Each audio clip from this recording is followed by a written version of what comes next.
Okay, I am actually standing in a metal detector's paradise. This is all grown up, but if you see right over there where my dog is, that's actually the cornerstone of a foundation that runs along here. Here's a pile of bricks where the chimney used to be. I'm standing in an old homestead site. There's another cornerstone. I've come up here quite a bit, not in the last year, but I used to come back in here a lot. The foundation went all the way over here. You can see, I'm just going to kind of swing back real quick.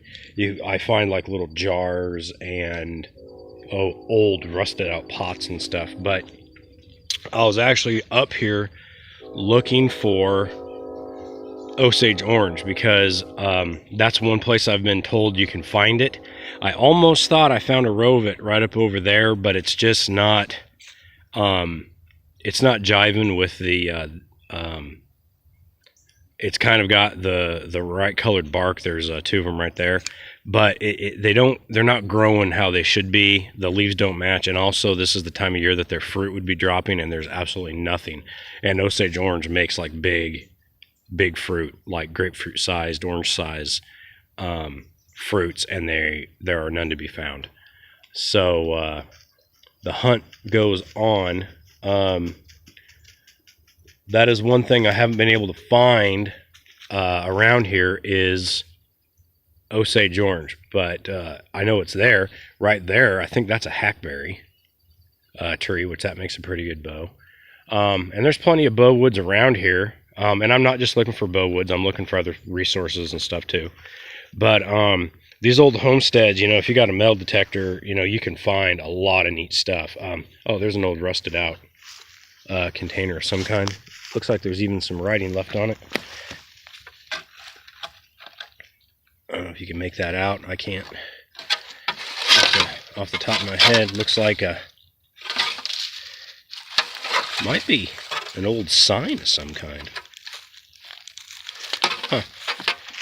Not much use for that. Maybe as a fire reflector, but in a surreal situation. But anyways, I'm out here. You can see old shingles from the roof. I was told by someone who lived on an adjacent property, I think it's over that way, and she's the one who basically said I could hike back in here, just as long as it's not in deer season. There's some guys who have permission to hunt on here during rifle season, so I'm a few weeks ahead of that, I think, 2 or 3 weeks. But anyways, the really cool thing about this is you can see where there's been human activity. This bright green vine is a raspberry that's gone wild. You can see a plant over there that's not a native, to the forest, but it's still growing, and it's all over the place. It's spreading. There's a bunch of it growing down in the field, but that's like a domestic plant. There's some of these almost look like they're out there, but basically landscaping plants that are still growing out here. They can get enough sun, as you can see the sun coming through. So anyway, it's just kind of cool to find this kind of stuff. And there's actually a graveyard further. The hillside kind of goes up that way, and there's actually an old graveyard up there. Not a real spooky big one, but it's just a little one with people buried in it from the turn of the century. What is really cool though is you see that tree right over there, right at the end of my middle arrow.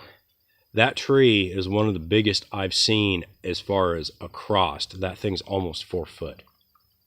And it's definitely had some damage on the other side. I can just barely make that out. But anyways, if you have a place like this, it's kind of cool to rummage around, especially if you have a metal detector. You might find all different kinds of stuff. There was an old tradition, and I haven't dug too much in it, but they used to put silver dollars under the cornerstones of the house. So there'd be like one over there. There'd be another one like over in that area, and then the other two. So anyways, I'm gonna keep looking.